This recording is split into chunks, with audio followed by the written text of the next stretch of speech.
Hello and welcome back to the Go-Karts and Good Times YouTube channel. Today is finally the day the Impreza engine gave out. I just got home from school, I got a ride from a friend, but as you'll see in the next clip, the engine finally gave out on the way to school this morning. That's real bad.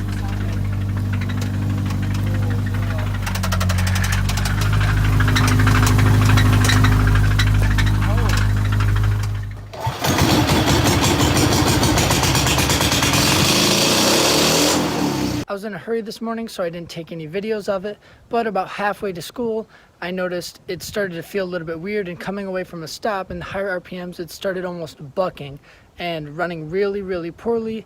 And when I upshifted and kept it in lower RPMs, it was just smooth enough to limp it to school, but as soon as I put it in neutral, the engine died. Maybe I'm not explaining this that well, but we finally got the catastrophic failure of some kind of internal component that made the engine die. Like I said before, I got a ride from a friend just to be safe, and we're going back now to retrieve the car.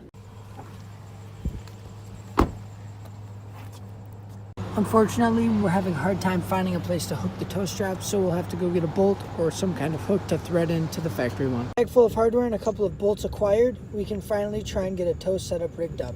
Unfortunately, the bolts we could find at our local fastener shop were just too short to reach the threads for the tow hook. Against my wishes, I'm going to try and limp it home as much as possible before something actually breaks and we have to stop. Now let's just see if I can make the journey. Bad timing, but I've got it in as high of a gear as possible to keep the RPMs low, and there's definitely some loose parts rattling around inside the engine.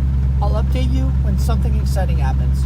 When I pushed in the clutch, letting it drop to idle, going to stop at a stop sign, it finally gave out, and the engine is most likely seized now. For now at least, by the side of the road is where this car will lie. We've got it rigged up hopefully well enough so that we can drag it home the last couple of miles.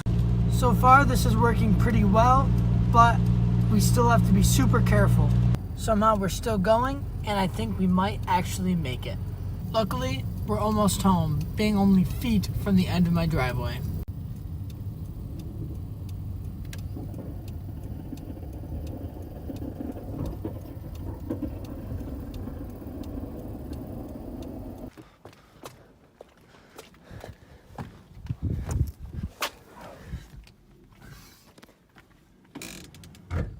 I don't know how we made it home, but we did it. And hopefully some of my videos shed a little bit of light on the process we had to go through to get it here. I don't know if I want to call this good timing because this whole thing sucks, but in just about a couple hours, I'm going to pick up an engine. I did in previous videos, we all knew that the engine was on its way out and eventually this would happen. So I've been talking to a couple people locally about sourcing another engine for it, and I finally got through to a guy that's going to give me a really good price on one, and I'll show you that later.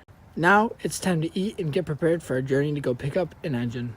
I hate talking in front of people for Facebook or Craigslist deals, so I'll update you if anything interesting happens, or probably when I get it back home. I know you can't see much, but we made it back home with no hitches and good news. Getting this thing unloaded is going to be a pain in the butt, so I'll talk about it once I have it into the garage. This is a lot for one night, but I'm finally home and I have great news about the engine. It was super well maintained by the last guy who owned it, and he was super cool walking us through the differences between this engine and mine and talking about his own experience with Subarus. As a matter of fact, he's a Subaru tech himself and races rallycross locally. He had a bunch of Subarus himself and he gave me a really good price. I doubt he'll see this, but a big thank you to him. If you know anything about these engines and the differences between different year Imprezas, you will know that I have to swap a number of parts to make my engine work with this one and the computer and chassis. For now, this is certainly not a bad way to end a day that started with my engine blowing up. In the next few days, I'd like to get this on the stand and start getting it cleaned up and pull my car in and start thinking about pulling that engine so I can get them side by side and start disassembling them. Again, a huge thank you to the guy that sold me this motor, and this is about where I'm going to leave it tonight. So you'll just have to wait and see till the next time I pick up the camera.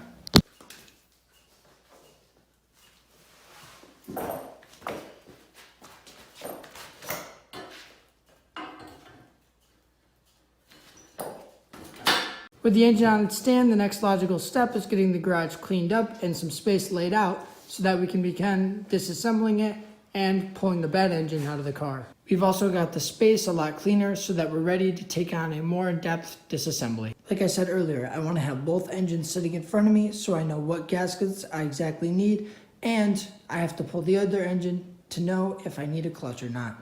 I think regardless, I will be doing a clutch because it's better to do one while the engine is out of the car and it's a wear item anyway, but the only question is whether I want to get a new flywheel or not.